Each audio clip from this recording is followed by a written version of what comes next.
Muy buenas, seguimos con nuestros videos de corrientes de pensamiento político contemporáneo. Vamos a seguir viendo Robert Nozick, Anarquía, Estado y Utopía.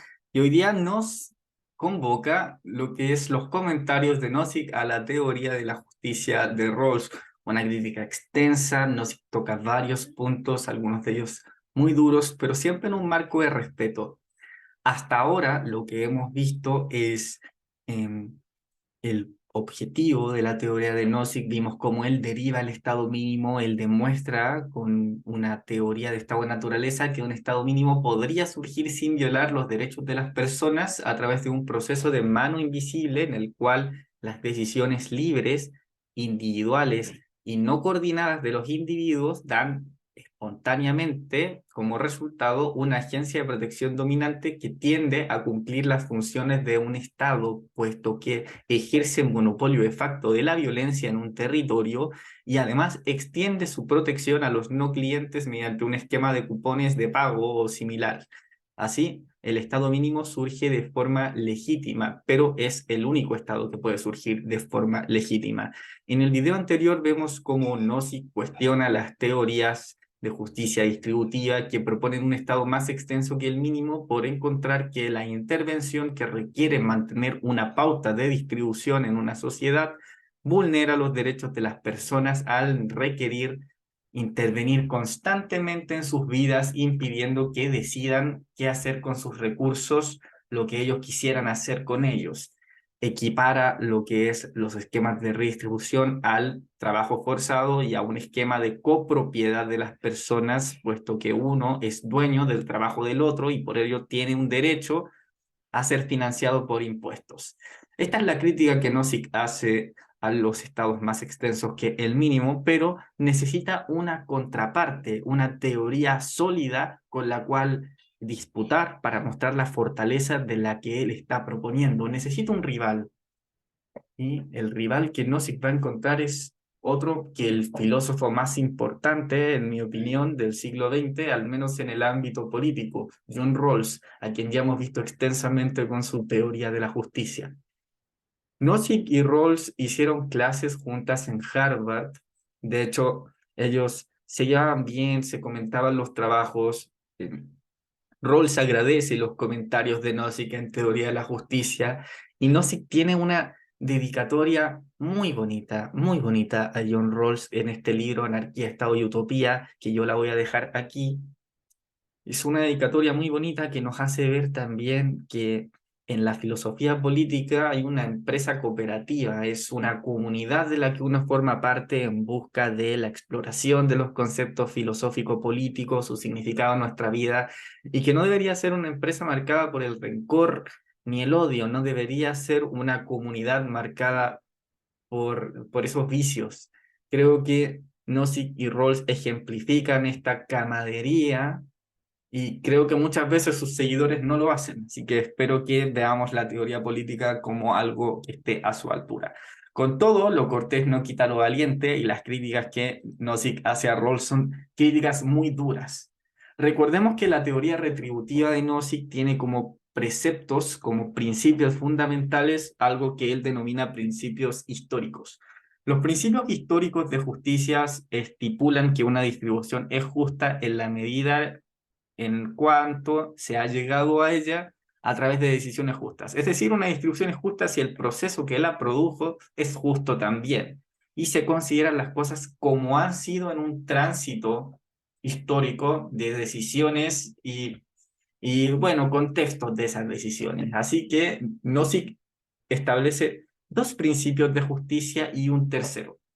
Los primeros dos principios de justicia son: si el mundo fuera perfectamente justo, toda la justicia de las pertenencias quedaría regido por el principio de la adquisición, en la medida en que algo se adquiere de forma justa cuando se mejora a través del trabajo y se deja suficiente y tan bueno para los demás, o se compensa cuando no se deja suficiente o tan bueno para los demás. Y el principio de justicia en las transferencias, mediante el cual uno transfiere una cosa a la que tiene derecho. Yo no puedo transferir algo sobre lo que no tengo derecho, y se hace este contrato de forma libre, fuera de toda coacción y voluntaria con la contraparte.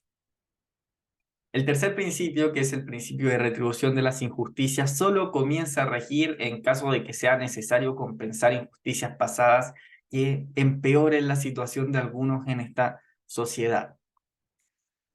Vamos entonces con las críticas que hace Nozick a Rawls. Como ya hemos dicho, esta crítica es diversa, es profunda, entonces no podemos abordarla en su totalidad, pero sí podemos tocar distintos puntos. En primer lugar, Nozick cree que Rawls no justifica lo suficiente su posición de la sociedad entendida como un sistema de cooperación, ni por qué los recursos han de distribuirse desde una suma total de porciones de los bienes generados en ella, en lugar de conformarse con algún esquema de porciones no cooperativas. Nozick cree que si la cooperación social se basa en principios como la división del trabajo, la especialización, la ventaja cooperativa, el intercambio, sobre todo si tomamos en cuenta que Rawls está hablando eh, de las decisiones que individuos racionales y mutuamente desinteresados tomarían, podría ser perfectamente factible una cadena donde cada persona se considere a sí misma como una pequeña empresa cooperando con otros en un esquema de intercambio voluntario, pero deseando al mismo tiempo separar las contribuciones que ellas mismas hacen. De esta manera recibirían de la cooperación social su producto marginal, pero no fundirían las ganancias en un todo que después repartirían igualitariamente. No se cree que Rawls separa a las personas de sus productos para justificar que las desigualdades solo sirven para mejorar la posición del grupo que se encuentra menos favorecido por las condiciones de la sociedad. No se cree que Rawls hace esto para dar a los miembros menos aventajados de la sociedad un incentivo para la cooperación social, pero no está de acuerdo con esto porque cree que la teoría que Nozick cree que la teoría que Rawls está proponiendo aquí no es neutral, porque toma la posición favorable a los menos aventajados desde un principio, cuando es perfectamente posible pensar la repartición de las ganancias de la cooperación social de una manera distinta. Nozick va a sostener que los mejor dotados ganan al cooperar con los peor dotados y los peor dotados ganan cooperando con los mejor dotados, pero el principio de la diferencia se pone en favor de los peor dotados y no le da a los mejor dotados incentivos suficientes para cooperar. Se extraña con que Rawls no considere esto al diseñar su teoría de la justicia, porque es perfectamente racional que las partes de la posición original eligieran principios que los consideren como individuos en vez de grupos. No se cree que sería perfectamente posible que los miembros más aventajados de una sociedad, caracterizados como seres racionales, tengan pocos incentivos para aceptar la teoría de justicia que está proponiendo Rawls. ¿Por qué? Porque ellos podrían beneficiarse perfectamente de un sistema de cooperación social acotado en el que solamente cooperen con otras personas que también están bien dotadas. Este arreglo cooperativo sería más reducido, pero podrían garantizarse unos a otros el disfrute de porciones no cooperativas y de alguna manera habría que ponderar si eso les va a dar mejores resultados que el sistema de cooperación que propone Rawls, ya donde los miembros menos aventajados tienen el incentivo de cooperar en este esquema gracias al principio de la diferencia. De esta manera, Rawls da pocas razones a los miembros del grupo más aventajado para aceptar la teoría de justicia que propone. Y aquí alguien puede estar formulando objeciones, pero recuerden que el propósito aquí no es entrar en un debate de Rawls contra Nozick, sino exponer cuáles son los puntos que Nozick cree son débiles de la teoría de Rawls. Cada cual puede juzgarlos en su mérito, pero tenemos que conocer el pensamiento de los autores. Nozick cree que otro problema de la teoría de la justicia es que supone que las porciones son fijas, ya que caen como maná del cielo, dice él, que vienen al mundo tal cual y que no dependen de algún incentivo para aumentar la contribución que cada cual hace al sistema en su totalidad. Citándolo, dice, si las cosas cayeran del cielo como maná y nadie tuviera ningún derecho especial a alguna porción de él, y no cayera ningún maná a menos que todos acordaran una distribución particular y de alguna manera la cantidad variara según la distribución, entonces es verosímil sostener que las personas colocadas de tal manera que no pudieran lanzar amenazas o hacer ofrecimientos para recibir porciones especialmente grandes, acordarían la regla del principio de distribución. En el fondo, lo que Nozick está diciendo aquí es que el diseño de la posición original de Rawls va a garantizar los principios de justicia que se elegirían, ¿ya? Y va a garantizar que esos principios sean los que él propone, es decir, el principio de libertad y el principio de la diferencia. Nozick cree que desde la posición original de Rawls no pueden derivarse principios históricos porque las partes desde el inicio están vetadas de ello al no saber nada sobre ellas mismas, ni sus talentos, ni el rol que ocupan en la sociedad, ni lo que pueden conseguir. Las personas tras el velo de la ignorancia no tienen conocimiento de su vínculo con las cosas y esto limita la decisión a principios distributivos de estado final. Y como hemos visto, Nozick cuestiona duramente los principios de estado final, también llamados principios pauteados de justicia, por requerir una intervención constante en la vida de las personas para mantenerse y violar los derechos. Así, Nozick va a criticar a Rawls porque su teoría es incapaz de producir una concepción retributiva o histórica de la justicia. De hecho, queda excluida desde el inicio. Asume, sin discutir, que ninguna concepción histórico-retributiva es correcta. Hay muchos problemas que Nozick va a detectar en la teoría de la justicia y algunos los formula con mucho detalle.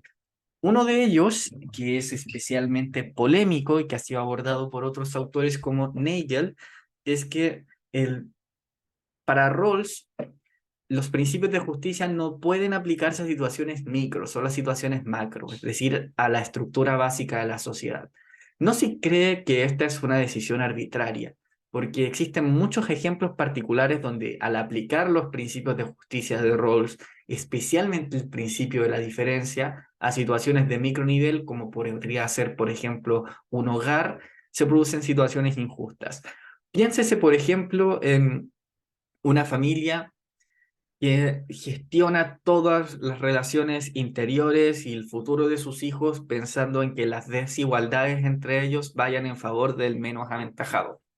Si uno de esos niños, por sus talentos, tiene la capacidad de ir a la universidad, pero el menos aventajado no, entonces las desigualdades que surjan de esos talentos deberían ordenarse a que el niño que puede hacer beneficiarse de ellos compense al menos aventajado, eh, ordenando las desigualdades a su favor.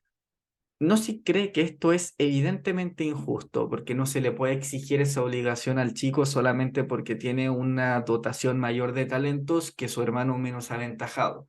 Pero eh, Rawls no acepta una crítica de este estilo porque su teoría de la justicia está diseñada de tal manera que los principios de justicia que se escogen en la posición original están hechos para aplicarse a niveles macro, a la estructura básica de la sociedad y no a las situaciones particulares de las relaciones de las personas. Para Nozick, la tradición del pensamiento político occidental ha supuesto que los principios universales tendrían que funcionar en escalas pequeñas, medianas y grandes, pero el camino de Rawls es opuesto y no ha sido justificada de forma suficiente. Nozick cree que sería mejor derivar estos principios macro de aquellos principios que han demostrado estar formulados de manera sólida y funcionar en los niveles micro. Así podríamos saber también cómo modificar nuestros juicios en caso de que demuestren ser indeseables en otro nivel. Nozick cree y señala que hay algo irónico detrás de la teoría de Rawls. La razón de esto es que la teoría de Rawls deriva los principios de justicia de un procedimiento de toma de decisiones que está condicionado de tal modo que garantiza una situación de parcialidad. Y esto es un principio, está siguiendo un método, está emulando un modelo de justicia procesal pura, donde los resultados son justos porque el proceso es justo. No obstante, los principios de justicia que esta posición original de Rawls va a generar excluyen, por su formulación, la producción de principios históricos redistributivos en la formulación de alternativas.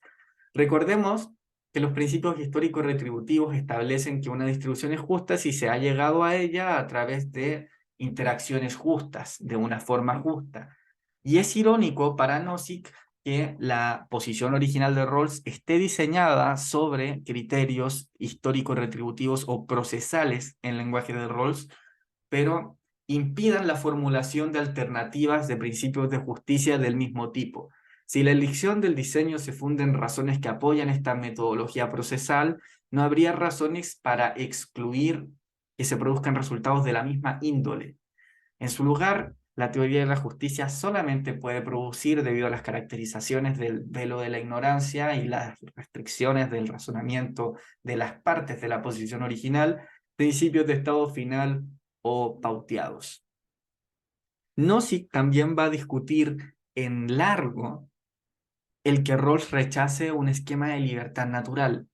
En un esquema de libertad natural, las personas siguen un principio de eficiencia y un principio de igualdad de oportunidades abierta a los talentos de las personas. Rawls va a criticar esta forma de entender el principio de la diferencia, va a criticar la interpretación de la libertad natural por el hecho de que está imbuida de factores que son arbitrarios desde el punto de vista moral, porque lo que una persona puede esperar a lo largo de su vida y las distribuciones que se le van a dar y cómo se va a estructurar la sociedad va a depender de los talentos que tengan esas personas y de cómo los ejerzan y de si tuvieron la suerte o la posición social de inicio para tener terreno fértil en el ejercicio de esos talentos. Lo que no se cree es que Rawls no está tomando en cuenta las decisiones que las personas han tomado para desarrollar sus talentos. Rawls dice que estas decisiones se pueden desprender de que la persona en cuestión tenía una posición favorable para desarrollar esos talentos. Pónganse en la situación de alguien que tiene un talento excepcional para el piano, pero nunca tiene la oportunidad de tocar un piano, sin importar si esa persona pudo haberse esforzado mucho o no para llegar al nivel con que está, solamente puede explotar su talento porque tuvo la oportunidad de hacerlo. Desde este punto de vista, las diferencias de los talentos, sin importar lo mucho que alguien trabaje para perfeccionar ese talento, son arbitrarias desde el punto de vista moral, porque no puede desprenderse de la suerte y la casualidad. Una suerte que es una lotería genética, pero que también depende de cómo organizamos las instituciones. Nozick cree que Rawls es demasiado duro con esto porque su línea de argumentación atribuye todo lo que es valioso de una persona a factores externos arbitrarios desde el punto de vista moral. No importa que alguien haya desarrollado sus talentos, que alguien se haya esforzado en hacerlo, porque Rawls no considera esto en su teoría de la justicia.